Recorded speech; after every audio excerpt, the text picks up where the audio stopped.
What's up YouTube, Dow here from Zephyrwargames, and today I am bringing you an updated Suship, or this might officially be our first Suship profile. Now these got brand new support in Burst of Destiny in the form of a brand new XYZ. I believe they've got 2 new XYZs and 2 new main deck effect monsters. So this is Rob's particular build. It is mixed with Time Thieves, purely because they are a very nice generic rank 4 engine, and most of the Suships are generic as well. They just get additional effects if you use the main vanilla Suship. So with all of that out of the way, let's dive headfirst into Suships. What? So of course you play triple of the vanilla. They came out in Dawn of Majesty. Just a 2k beta, but a lot of the Suship cards get additional effects, whether you reveal this, whether you search this, whether you summon it, whether you use it as XYZ material. Then we've got 3 of the brand new Suship Uni. So this is the level 5 one. But you can reveal 1 other Gunkan, which is a Suship, in your hand to special summon this card from the hand, then apply the following effects based on the revealed card. If it's Shari, which is of course the vanilla, you get to... Where are you? You can special summon the reveal monster, which is great. You place the revealed card on the bottom of the deck. You can type 1 Gunkan monster you control and change its level to 4 or 5. Then you can add 1 Gunkan Suship Shari from your deck to your hand. So again, it searches out a component. And the idea is that this is the one route that you're going to be using in order to get into your rank 5s. But you can also drop this to be a level 4 to get into your rank 4s as well. Then the other new card we got is Shinaru. Apologies if I butcher the names on this one. So this one is if you control a Gunkan Suship Shari or an XYZ that has a Gunkan Shari as material, you can special summon this card from the hand for free. During your main phase, you can special summon 1 Gunkan monster from your hand except itself. Then you can take any number of Gunkan Suships, Sharis from your deck or graveyard and place them on top of your deck in any order. Now, the reason that is important is, I believe, for the field spell, as you excavate, and if you reveal 1 of the Sharis, you get to special summon it or add it to the hand. Then, of course, we're playing 3 of Akari or Akara. This came out in Dawn of Majesty. So if you control Shari, you special summon this card from the hand. Only special summon it once per turn this way. During the main phase, you excavate the top 3 cards from your deck. And if you do, you can either add to your hand or special summon 1 excavated Shari and then shuffle the rest into the deck. So there you go. That's how... Sharu puts Shari on top, and then you got the Yukaru to get into that. So a lot of synergy. It kind of does need another card that is treated as Shari or another vanilla to kind of help it utilize, but you can see how it all rolls around the same card, which is absolutely fine and still gets the job done just as well. Now, because the deck does revolve around vanillas, what is the best card to help you utilize 2 vanillas? And that is, of course, Rescue Rabbit. So max out on this guy. This is your normal summon tribute. Get into what you need. And the one thing that I would say already looking through the deck is you 100%, when you're playing a card like Rescue Rabbit, and when you're also playing a card like your Time Thief Regulator, Gamma is pretty much a must, purely because when you tribute them, they're off the board. That's when your opponent is 100% going to want to try and ash you, and you can go in for a Gamma. For the Time Thief engine, triple Regulator, triple Winder, alongside a single Beazle ship and a single Chronocorder. He would play the... What's the other one called? Adjuster. He would play the other Adjuster if he had it. He doesn't have it yet because it's just a free summon, but with what you've got here, it still does the job as much. They're just free summons, they're detaches of XYZs, and they can help you get into your other Suships. For the hand traps, of course, we've got the generic Effect Velar, and then because you are revolving around a vanilla, you do play triple Unexpected Die alongside double Painful Decision. Then, of course, for draw power is Desires. He is now going to be very weary of this card because when he played it today, he activated Desires and banished 2 of his Shari vanillas, which really causes a lot of issues. We've then got the 1 Gunkan Suship Yard Seaside Supper Spot. Yeah, cool. Try and say that fast when you've had a couple. So once per turn, if you normal or special a Gunkan monster or monsters, except during the damage step, you get to place 1 Gunkan card from your deck on top of the deck.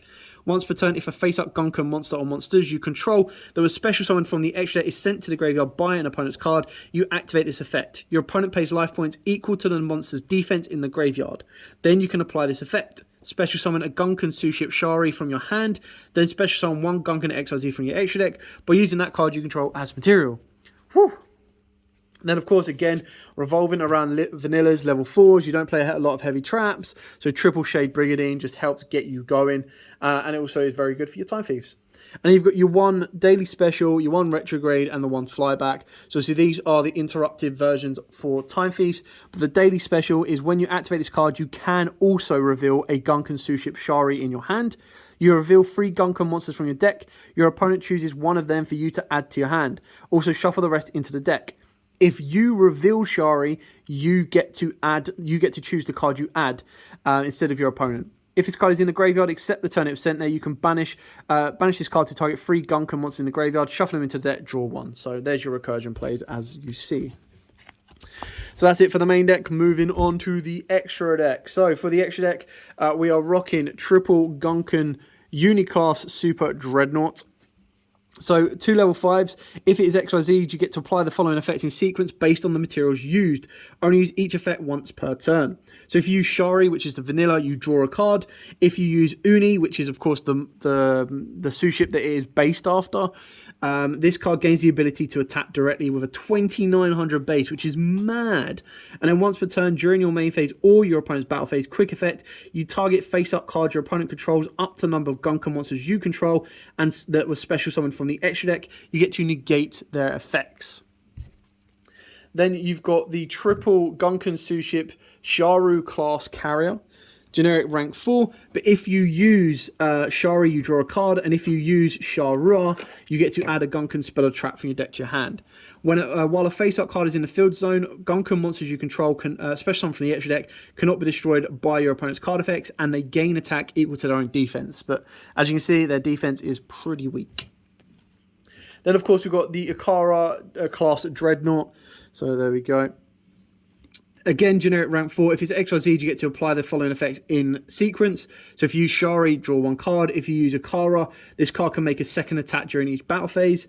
And then once per turn, when your Gunkan monster special summon from the extra deck inflicts damage to your opponent, you can target 1 card your opponent controls and destroy it. Then you look at the other generic cards in the form of the Time Thief. You've got the 1 Perpetua, the 1 Redoer, and then of course we've got the 1 Magic-Key Spirit. So this is again a brand new card that came out in Bode. If it's XYZ, you get to detach a material and then add a level 4 or higher normal from your deck or graveyard to your hand. And if this card has a normal monster as material, it gains this effect. At the start of the damage step, if this card battles an opponent's monster with the same attribute as a normal monster or magic key monster in your graveyard, you detach a material from this card, your opponent must send that monster to the graveyard. So obviously the only way you're going to get that second effect off is for the fact that it would be a fire. But other than that, it's just there to search you out of vanilla, which is really nice. Then the money package comes into play, and that is where you're using your Utopic Future, Utopic Draco, and Zeus. Now, obviously, it's very easy to get into your Utopic Dracos because you do just spam rank 4s that aren't numbers. But this is a very expensive card right now, sitting about 30 quid. But then, of course, because you're playing so many XYZs, the best thing about this is Redoer. Constantly steal, attack Zeus. And you've got like 12 material Zeus. It's absolutely mad. Obviously, that's only going to be good for the grind game, but if what you're able to do is disrupt your opponent enough and not have to use the Redoer's effect to draw or bounce or run away, you just build it up and go into Zeus. Of course, Zeus can sit on top of any of the other XYZs you have as well, so that is something to consider with its power play potential. Anyway, I hope you like this. This is just a skeleton to get started for your own particular Suship build. Suships are very budget. They can be made even cheaper if you wish, and they're definitely a deck to be keeping your eyes out on. It's not going to be meta defining, but it's definitely a deck that is a hell of a lot of fun to play around with. And if you like playing casual games or like multi-way games or anything like that, it's a deck that just really utilizes rank 4 spam in the best of ways. Anyway, thank you so much for watching. Don't forget to like, comment, subscribe, share. Till next time, guys, as absolutely always, stay safe and, of course, happy dueling.